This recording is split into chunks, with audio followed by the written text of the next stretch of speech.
पूजा पाई गंगा आवाहन और कलश यात्रा रायगड़ा जिला मुनिगुड़ा ब्लॉक अंबादोला ठारे मेडिकल छक गजलक्ष्मी पूजा कमिटी द्वारा लक्ष्मी पूजा पाई गंगा आवाहन पूजा और कलश यात्रा अनुष्ठित हो जाइछि। बागडंगरी नाल निकटरे पंडित विजय मिश्र अक्षरथ और विपिन बिहारी करंक पौरोहित्य अनुष्ठित पूजारे वैदिक रीतिनीति अनुसार कलश स्थापन करी संकल्प करा परे सूर्य पूजा गंगा आवाहन सह विभिन्न पूजार्चना और गंगा आलती संपन्न होइतिला।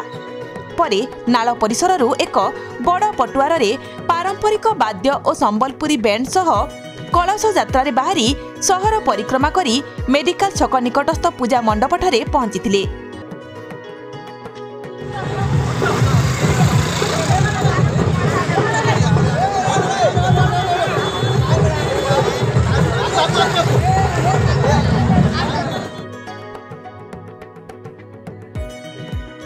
मंडप शुद्धि मंडलकरण अधिवास और अंकुरारोपण आदि कार्यक्रम कराजिबा परे पूजा आरंभ होइतिला।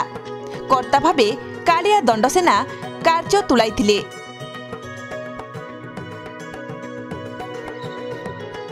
आज को दीर्घ 17 वर्ष हेलानी पूजा जारी रही। आज कलश यात्रा आरंभ होइतिला 2021 कलशी पूजा जोरसोर हम। आज दीर्घ 11 दिन धरी पूजा आरंभ हम।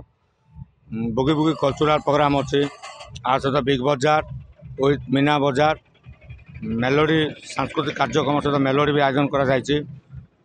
अन्नभोग भी आयोजन कर सबू कंटिन्यू आम जो पूजा जो सेटा जारी रखीचु। चेष्टा करछु आग को आठू भी नेक्स्ट ईयर आहुरी भल भाव करिवो।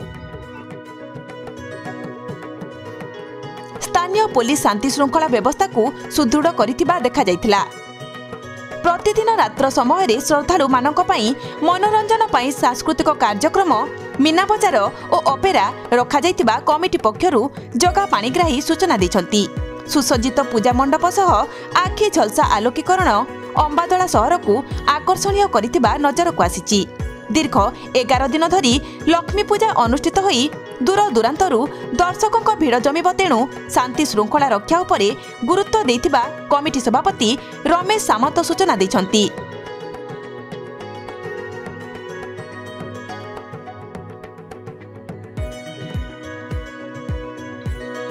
माँ गजलक्ष्मी आवाहन करिवार एक ऐतिहासिक परंपरा रही। पौराणिक परंपरा रही।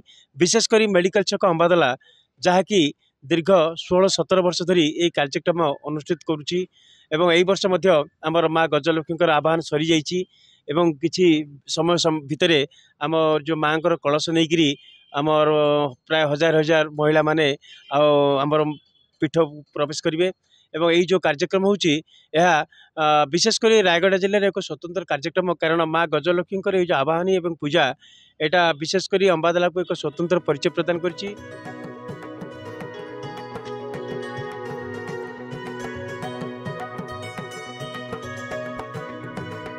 अंबादोलारू सुदीप मिश्र का रिपोर्ट G99 न्यूज।